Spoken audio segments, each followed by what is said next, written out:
नमस्कार, मयुरीज किचनमध्ये तुम्हा सर्वांचं खूप खूप स्वागत आहे। आणि आज आपण बनवणार आहोत भजी पाव। त्यासाठी मी इथे साहित्य घेतलेलं आहे। त्यामध्ये मी इथे पाव घेतलेत, 2 पाव। त्यानंतर मी इथे 2 बटाटे घेतलेत, मोठे बटाटे घेतलेत। त्यानंतर बेसन घेतले, 1 कप पाणी। त्यानंतर लाल तिखट, हळद, मीठ, इथे हिरवी चटणी केली आहे।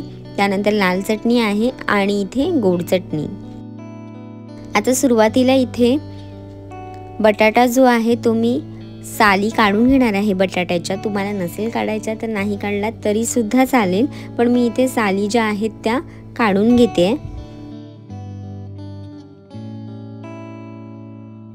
मी इथे 2 मोठे बटाटे वापरलेत, कारण का मग आपण जेव्हा कट करू तेव्हा बटाट्याचे भजी जे आहेत ते छान असे मोठे होतील, म्हणून मी इथे जरा मोठे बटाटे वापरलेत। आता अशाच पद्धतीने मी दुसरा बटाटा सुद्धा सोलून घेते।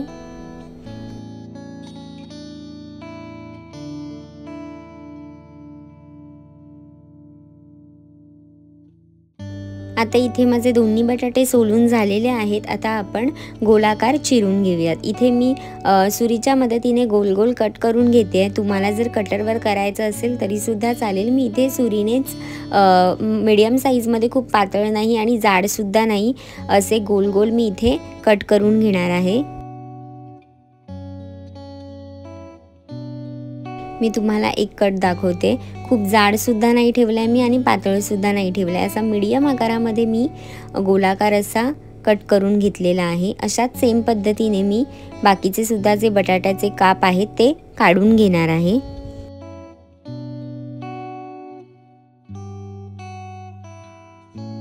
जर तुम्ही मयुरीज किचनला अजूनपर्यंत सबस्क्राईब केलेलं नसेल तर लगेच जा, सबस्क्राईब करा आणि बेल आयकॉनवर क्लिक करायला विसरू नका।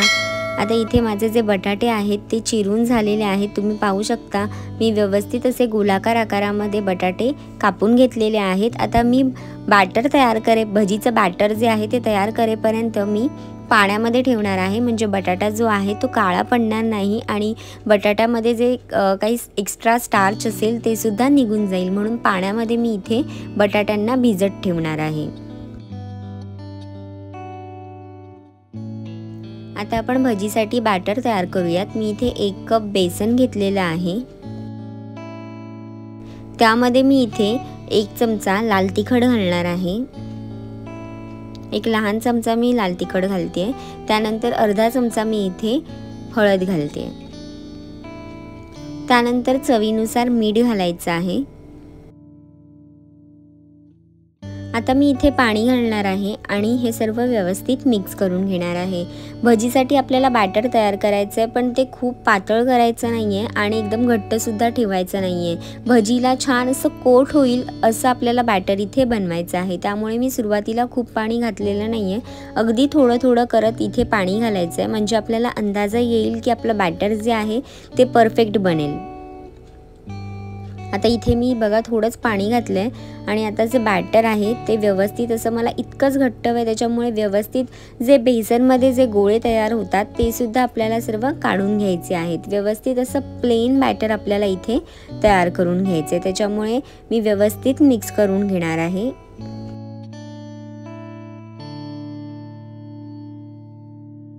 मी फक्त 2 वेळाच पाण्याचा वापर केला आणि मला ज्या कन्सिस्टन्सीमध्ये बॅटर हवं होतं त्या कन्सिस्टन्सीमध्ये इथे बॅटर जे आहे ते तयार झालं। त्याच्यामध्ये मी आता फक्त किंचितसा बेकिंग सोडा घालते, म्हणजे आपले भजी जे आहेत ते छान असे फुलतील।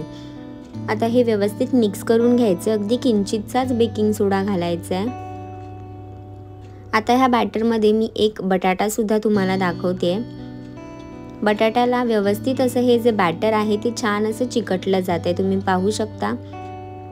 जर बटाट्यावरून बॅटर जे आहे ते उतरत असेल तर मग आपलं पीठ आहे ते पातळ झालं, पण इथे बॅटर जे आहे ते व्यवस्थित बटाट्याला चिकटून आहे। तर आता इथे आपण जे भजी आहेत बटाट्याचे ते तळून घेऊयात। मी गरम करत तेल ठेवलं होतं, त्याच्यामध्ये मी आता इथे एक एक करून बटाटा जो आहे तो बॅटरमध्ये घोळवून मी इथे डायरेक्ट तेलामध्ये सोडते। मीडियम फ्लेमवरती मी इथे भजी तळून घेणार आहेत, हाय फ्लेमवरती तळणार नाही आहेत, नाहीतर भजी जे आहेत ते आतमध्ये कच्चे राहतील आणि बाहेरूनच फक्त आपल्याला ते फ्राय केलेले दिसतील. तर त्यामुळे आपण मीडियम फ्लेमवरतीच इथे भजी तळून घ्यायचे, म्हणजे आतपर्यंत भजी छान शिजले जातील. आता मी व्यवस्थित असे पलटणार आहे. आलटून पलटून आपल्याला छान एकसारखा रंग येईपर्यंत भजी तळून घ्यायचा आहे.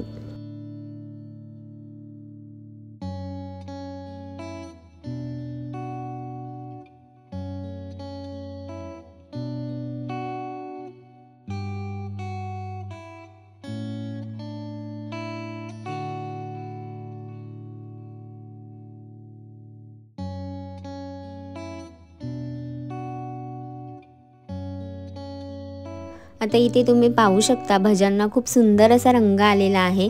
खूप जास्त लाल करायचे नाही आहेत भजी, त्याच्यामुळे मी इथे गोल्डन असा रंग येईपर्यंतच भजी छान तळून घेतले आहेत. एक 7 ते 8 मिनिटांसाठी मी मीडियम फ्लेमवरती भजी जे आहे ते छान तळून घेतलेत, म्हणजे आतपर्यंत छान भजी आपला शिजला जाईल. आता मी हे भजी जे आहेत ते काढून घेते एका प्लेटमध्ये आणि अशाच पद्धतीने मी बाकीचे सुद्धा बटाटे एक एक करून बेसनमध्ये घोळवून डायरेक्ट तेलामध्ये सोडणार आहे. जर पीठ आपलं पातळ असेल तर त्याच्यामध्ये थोडंसं अजून बेसन घालून मीठ घालून पुन्हा छान असं घट्टसर मिश्रण आहे ते तयार करून मग तुम्ही बटाटा बेसनमध्ये घोळवून तेलामध्ये सोडा, म्हणजेच व्यवस्थित आपला भजी जो आहे तो छान बॅटरमध्ये कोट होईल. पुन्हा मी व्यवस्थित असे एकसारखा रंग येईपर्यंत इथे भजी तळून घेणार आहे. तुम्ही पाहू शकता खूप सुंदर असा भजी जो आहे तो छान तेलामध्ये सोडल्यानंतर फुलला सुद्धा जातोय. सेम पद्धतीने मी इथे भजी जे आहेत ते तळून घेणार आहे.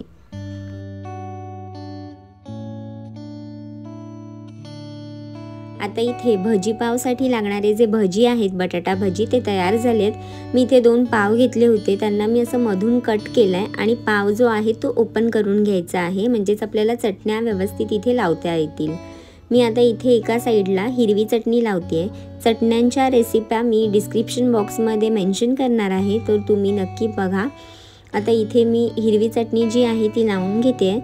त्यानंतर मी इथे एका साईडला लाल चटणी लावते. तुम्हाला हवं तर एकावर लावलात तरीसुद्धा चालेल. मी एकाच बाजूला हिरवी चटणी आणि एका बाजूला लाल चटणी लावून घेते.